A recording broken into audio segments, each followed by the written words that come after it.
semuanya, Assalamualaikum warahmatullahi wabarakatuh.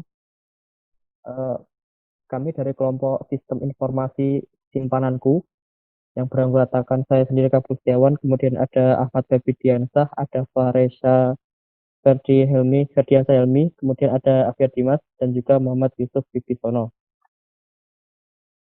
Langsung saja ke bab pertama yaitu latar belakang. Untuk share screen-nya ya, Mas.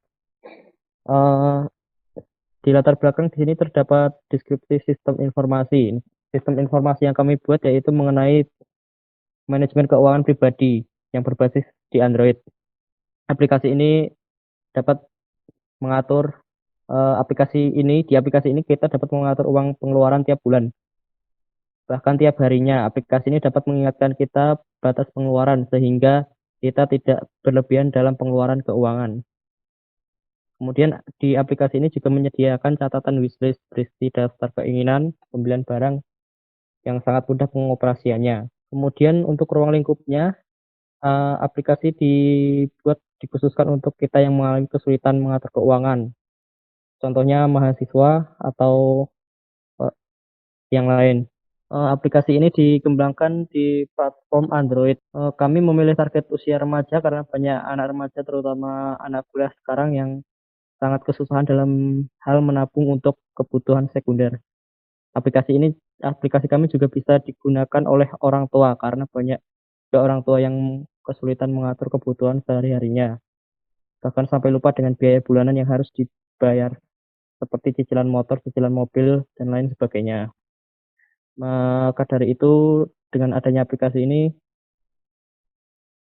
semoga bisa memudahkan semua orang, khususnya remaja dan orang tua, untuk mengatur pemasukan dan pengeluaran agar tidak terlupa dengan tujuan Anda untuk berhemat dan mendapatkan hal yang Anda inginkan.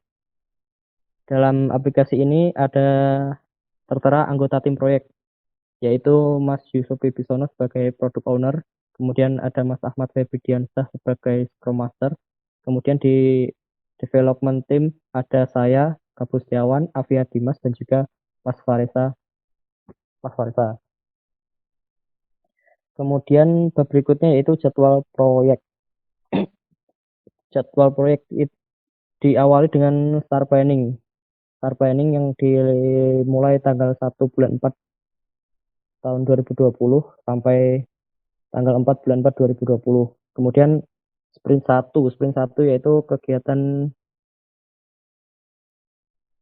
diawali tanggal 6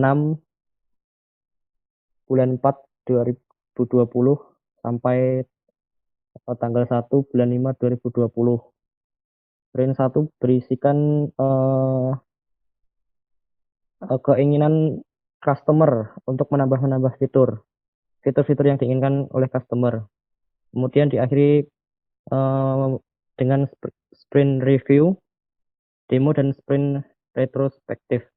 Itu dilakukan pada tanggal 27 sampai tanggal 1 bulan 5. Kemudian lanjut ke sprint planning 2. Di sprint planning 2 ini menambahkan kebutuhan yang diinginkan oleh customer. Seperti di sini ada ingin tahu hasil per bulan yang didapatkan. Kemudian juga untuk perbaikan di desain. Untuk sprint 2 dilakukan mulai tanggal 11 bulan 5 2020 sampai tanggal 3 bulan 7 2020. Kemudian bab 2 akan dijelaskan oleh Mas Yusuf. Untuk waktunya silakan. Iya, di sini saya akan menjelaskan bab 2, yaitu yang pertama analisis kelayakan teknologi. Untuk hardware-nya, kami memilih menggunakan smartphone dengan prosesor Snapdragon 625 atau Helio X20 dengan RAM 2 GB dan memori internal 8 GB. Software-nya, kita menggunakan operating system Android 4.4. Kemudian software IDE-nya adalah Android Studio dan database-nya menggunakan MySQL Server. Untuk brainware-nya adalah user yang mengunduh aplikasi kami. Kemudian untuk alasan analisis kelayakan ekonomi, Kami menghitung bahwa jika kami mampu mengiklankan sistem informasi ini dengan baik, maka kita akan dapat memprediksi akan adanya kembali modal untuk jangka waktu kurang lebih 3 tahun untuk kembali modal. Kemudian untuk analisis biaya manfaat. Yang pertama ada keterangan biaya sebagai berikut, dan kita akan menemukan bahwa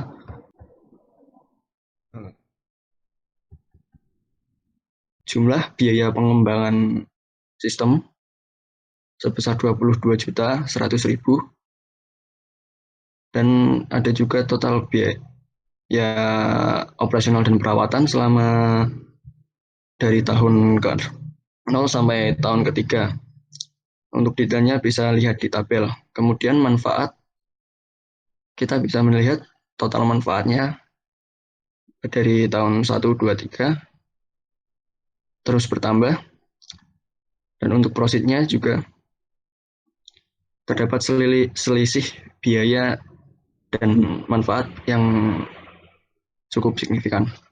Berikutnya adalah ada payback period. Jadi ini sisa investasi tahun ketiga tertutup oleh profit tahun ketiga, yang berarti investasi akan kembali pada tahun ketiga, yaitu lebih tepatnya selama 2 tahun 108 hari.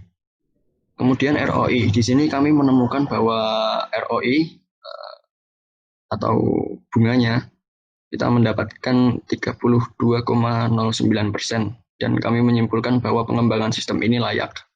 Kemudian NPV. Nah, karena kami menemukan di sini NPV-nya lebih dari 0, berarti investasi menguntungkan dan dapat diterima, ataupun berarti pengembangan sistem ini dikatakan layak. Kemudian analisis kelayakan hukum. Di sini kami menggunakan open source dari MySQL, software IDE-nya adalah Android Studio, dan license dari Microsoft. Kemudian kelayakan operasional. Sistem ini memenuhi tujuan organisasi untuk mendapatkan informasi yang dibutuhkan. Kemudian sistem ini dapat diorganisasikan untuk menghasilkan beberapa informasi sesuai waktu yang dibutuhkan, dan sistem ini di maintenance selama berkala agar dapat lebih sempurna dan memenuhi kebutuhan konsumen. Selanjutnya analisis kelayakan jadwal. Pengembangan sistem ini direncanakan memakan waktu kurang lebih 1 bulan dan kami menggunakan metode Scrum. Maka kami akan melakukan sprint harian sembari melihat progres setiap harinya. Hal ini akan berlangsung sampai proyek selesai dengan melengkapi seluruh daftar item yang sudah ditentukan di awal. Untuk selanjutnya yaitu bab 3 akan dijelaskan oleh Mas Febri. Ya, untuk bab 3, identifikasi masalah dan workflow. Yang pertama, identifikasi masalah. Untuk sasaran dan batasan sistem informasi, sasaran sistemnya A. Peningkatan kinerja. B. Dapat memberikan laporan periodik. C. Sinkronisasi dengan akun bank. D. Peningkatan keamanan sistem. E. Peningkatan efisiensi dan pelayanan. 2. Batasan sistem.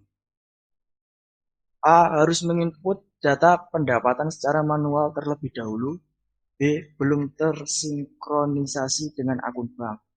Untuk masalah informasi di sini, apakah sistem informasi ini dapat membantu user dalam mengelola keuangan? Apakah sistem informasi ini bisa memberikan laporan periodik?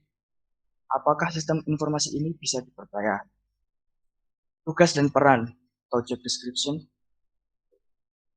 Pertama, product owner bertanggung jawab terhadap aplikasi. 2. Bagian operator bertanggung jawab terhadap pengoperasian sistem operasi dan penitipan anggota. Ketiga, bagian administrasi bertanggung jawab terhadap pembuatan akun. 4. Bagian pengadaan bertanggung jawab menerima komplain dari customer atau user mengenai sistem dan mengusulkan pembaruan sistem. Kita ke bagian tabel workflow, alur kerja yang manual. Ini pertama, aktivitas download app. Pengunjung anggota akan melakukan pengenalan app. Terus aktivitas pendaftaran, pengunjung dan anggota mengisi biodata diri sebagai anggota. Lalu administrasi menerima form biodata, mencatat ke dalam database, membuatkan profil akun sebagai tanda bahwa user telah terdaftar. Setelah itu, pengunjung dan anggota akan menerima bukti pendaftaran. Aktivitas memulai pelaksanaan.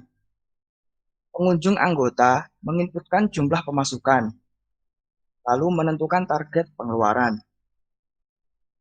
Aktivitas pelaksanaan selesai. Set notifikasi ini bertujuan jika pemasukan hampir menyentuh target pengeluaran. Untuk pemberian penilaian atau rating mengenai kepuasan penggunaan sistem aplikasi ini. Memberikan kritikan mengenai sistem aplikasi, lalu operator akan melakukan pembaruan sistem.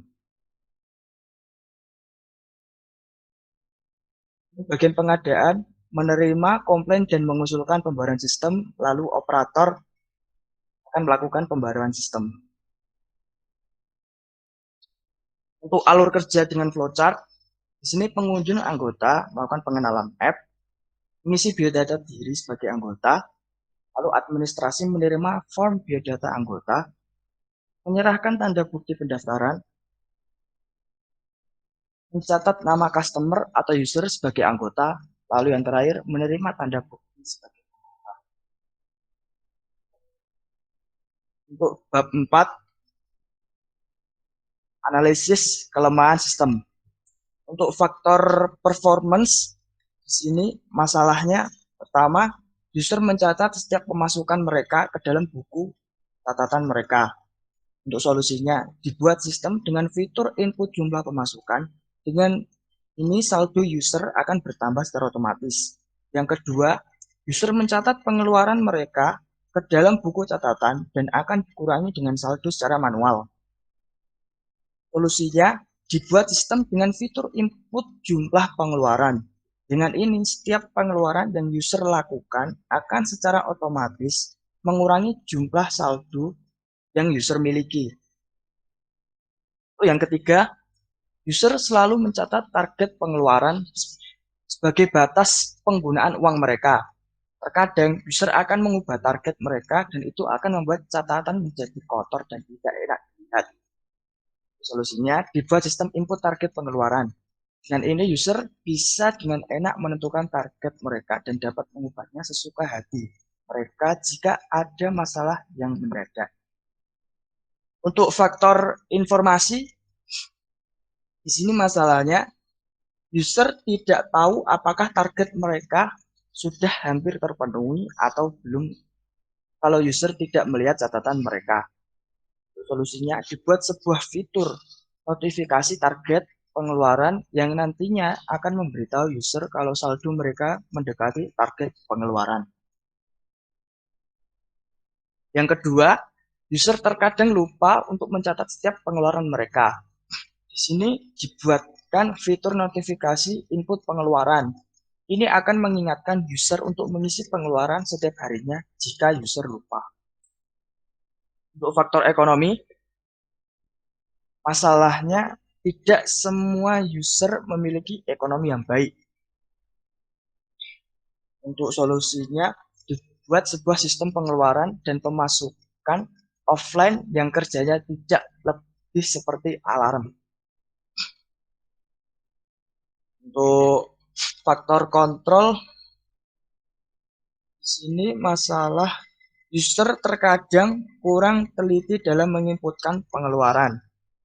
Untuk solusi, data dibuat secara konsisten sehingga meminimalisir terjadinya redundansi data. Faktor efisiensi memiliki masalah user masih menggunakan buku dan pulpen untuk mencatat pemasukan dan pengeluarannya dan masih kurang fleksibel untuk dibawa kemana-mana. Lalu solusinya dibuat sebuah aplikasi Android. Untuk faktor service, user merasa bingung tentang metode menabung yang baik dan bagaimana cara menggunakan aplikasinya. Solusinya, dibuat sebuah sistem dengan fitur kolom feedback atau bahkan kalau perlu dilengkapi dengan fasilitas chatting. Untuk bab 5 akan dilanjutkan oleh Mas Faresa Ferdiansa Helmi. Akan. Ya, untuk bab 5 saya akan menjelaskan. Bab 5 adalah analisis kebutuhan sistem. Analisis kebutuhan fungsional. 1. Sistem harus dapat mencatat setiap pemasukan dan pengeluaran mereka ke dalam buku catatan. Yaitu user, sistem dapat menambah input pemasukan dan pengeluaran keuangan. Untuk admin, sistem dapat menampilkan input data pemasukan dan pengeluaran. Untuk operator, sistem dapat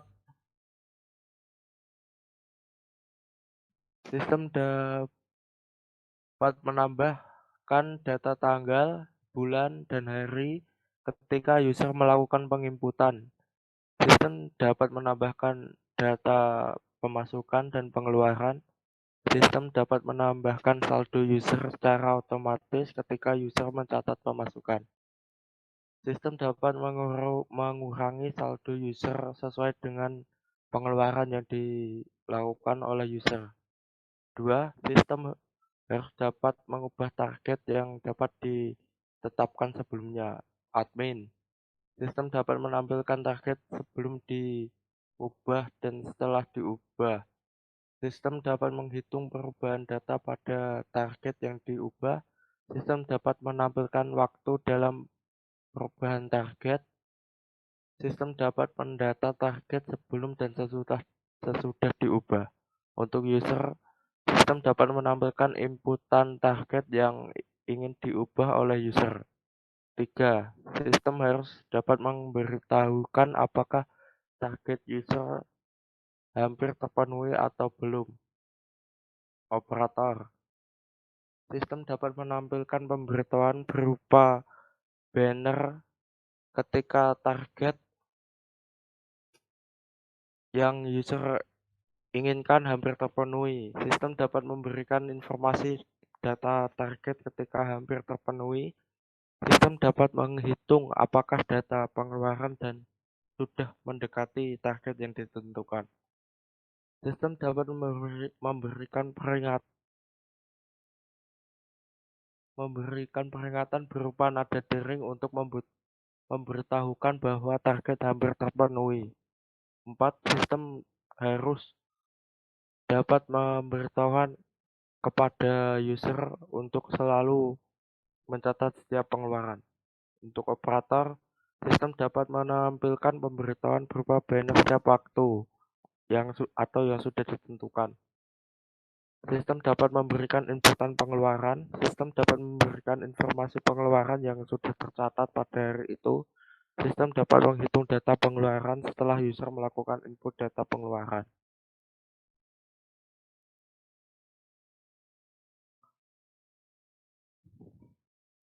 Untuk 5.2, analisis kebutuhan non-fungsional. 1. Operasional. Digunakan pada sistem operasi Android atau iOS.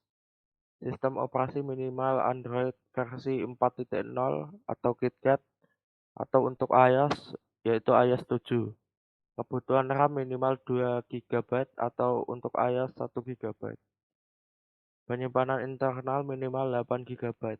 Kinerja diberikan batas waktu dalam penginputan pengeluaran 1 kali 24 jam. 3. Keamanan. Sistem aplikasi menggunakan akun pribadi dari aplikasi dan dapat menggunakan akun sosial media yaitu Facebook dan akun Google. Diperlakukan kata sandi untuk masuk ke dalam aplikasi dapat dialihkan ke sensor sidik jari. Sistem harus menginputkan kata sandi setiap 72 jam. Informasi 4. Informasi validasi berupa email ke akun Google terkait apabila terdapat kesalahan dalam penginputan kata sandi secara berulang. petunjuk penggunaan aplikasi pada pengguna baru.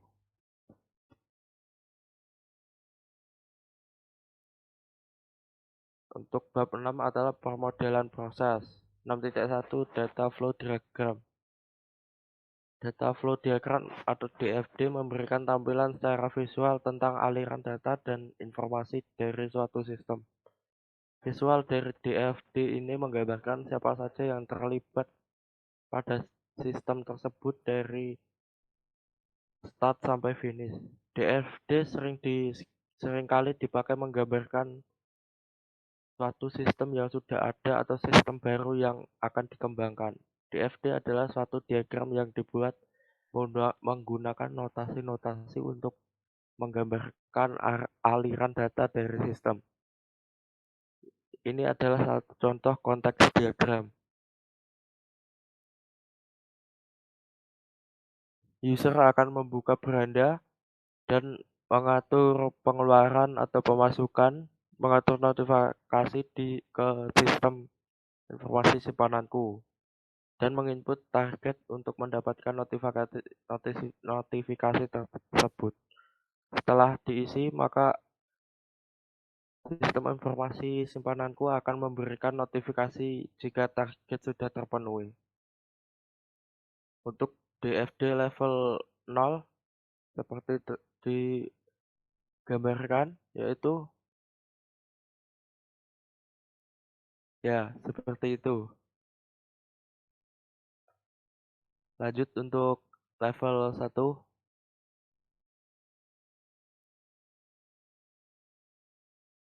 Untuk level 1, proses pembuatan akun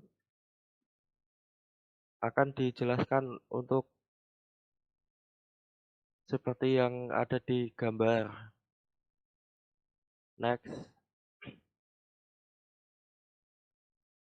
Dan proses penarikan saldo seperti yang digambarkan.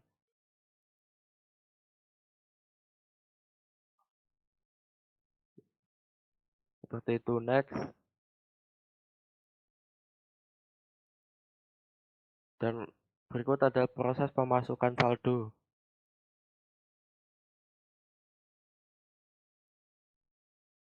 Next. Dan proses penambahan wishlist.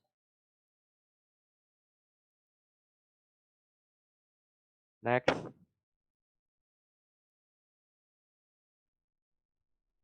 Dan berikut adalah contoh gambar diagram dari DFD level 2.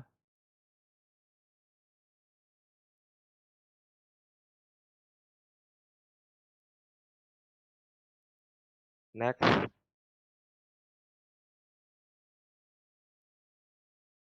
Ya, sekarang bab 7 untuk permodelan data saya serahkan kepada Mas Afia Dimas. Yang ketiga adalah nama tabel. Yang pertama itu dari nama tabel itu yaitu user. Nomor 1 itu ID user, tipe data integer, lebarnya 5, not null, dan juga PK. Yang kedua adalah nama, tipe datanya varchar, lebarnya 30, mandatory, dan null. Yang ketiga adalah jenis kelamin, tipe datanya char, lebarnya 1, mandatorinya yes, dan ininya null. Lanjut ke pemasukan. Cut. Kui yene ki apa? Help, jawab. Ya tidak. Oh ya tidak. Terus? Kayak moco. Apa jenenge? Apa mau pemasukan terus nama kolom filter wae. Apa? Nama kolom terus? Nama kolom ambek tipe datane wae. Oh, tipe datane wae. Se. Iki PKF kan ora usah ya. Iya, iku bareng. Iki baleni wae dek kene ya. Ya. Oke, thank you Gan. Nul iso dibaca dhewe kok.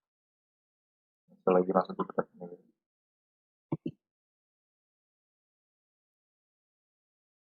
Yang ketiga adalah nama tabel. Yang pertama dari nama tabel ini yaitu ID user, tipe datanya integer. Terus yang kedua adalah nama, tipe datanya varchar. Dan yang ketiga adalah jenis kelamin itu tipe datanya char. Terus pemasukan. Yang pertama nomor pemasukan, tipe datanya integer. Yang kedua itu tanggal pemasukan, tipe datanya date. Terus yang ketiga itu nominal pemasukan, tipe datanya integer. Yang keempat jenis pemasukan, tipe datanya varchar. Terus pengeluaran. Yang pertama adalah nomor pengeluaran, tipe datanya integer. Yang kedua tanggal pengeluaran, tipe datanya date. Terus yang ketiga nominal pengeluaran, tipe datanya integer. Yang keempat jenis pengeluaran, tipenya varchar. Terus selanjutnya yaitu laporan. Laporan di sini ID laporan, tipe datanya integer. Terus ID user, tipe datanya integer.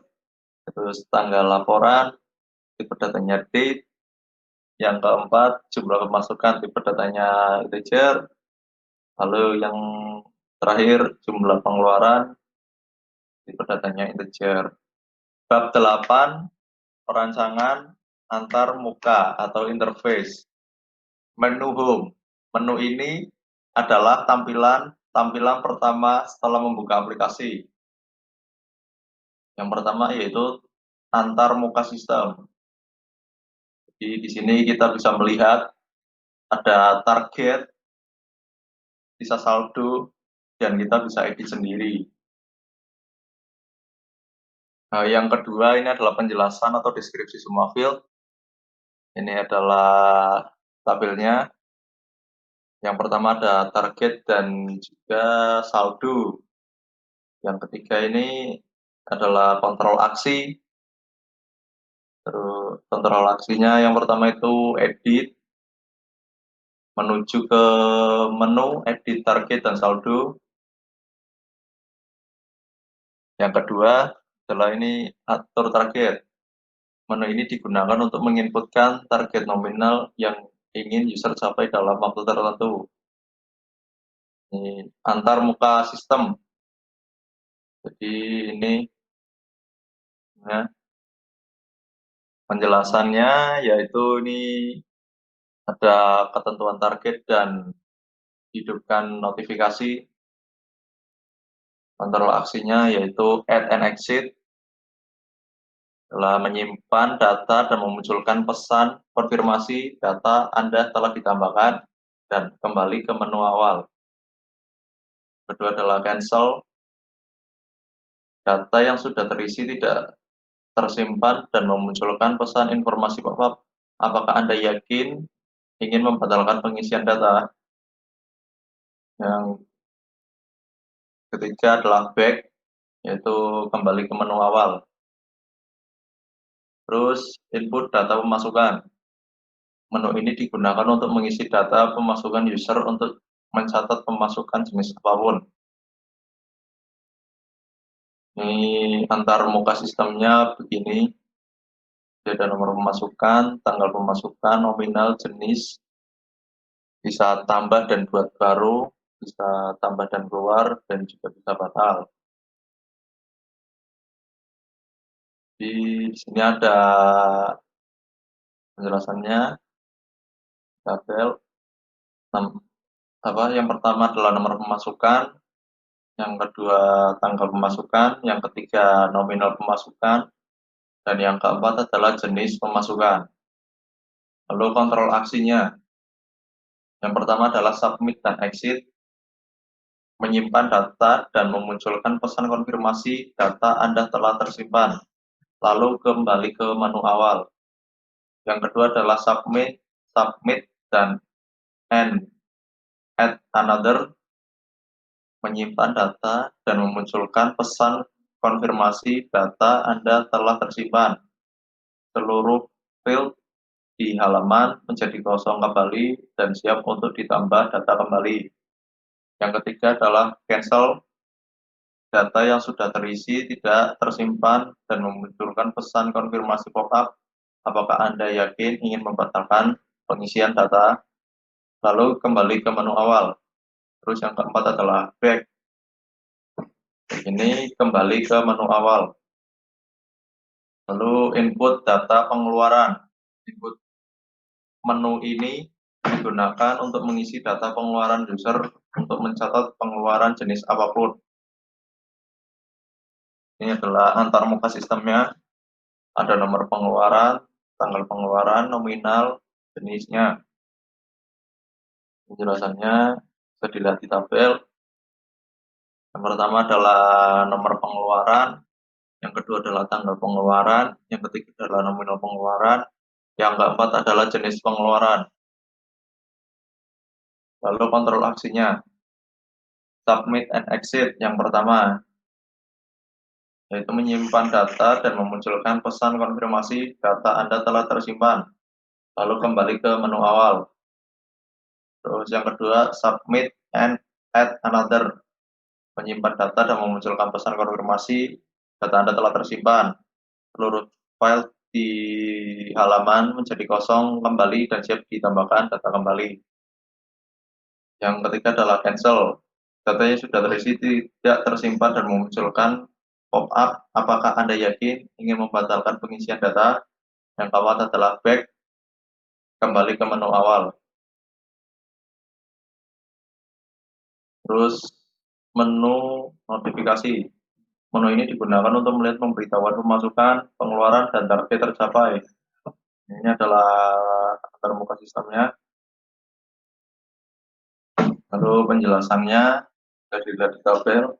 Yang pertama adalah notifikasi dan yang kedua adalah tanggal. Kontrol aksinya yang pertama yaitu pemasukan menuju ke menu input data pemasukan. Yang kedua adalah pengeluaran menuju ke menu input data pengeluaran. Yang ketiga adalah lihat semua, melihat seluruh pemberitahuan yang diterima. Lalu yang keempat adalah refresh, merefresh atau menyegarkan notifikasi. Lalu ini adalah UI flow-nya. Ada home, edit, atur target, lalu konfirmasi, notifikasi, semua notifikasi, input pengeluaran, dan input pemasukan. Ya, demikian presentasi dari kelompok kami. Ada kurangnya kami mohon maaf. Wassalamualaikum warahmatullahi wabarakatuh.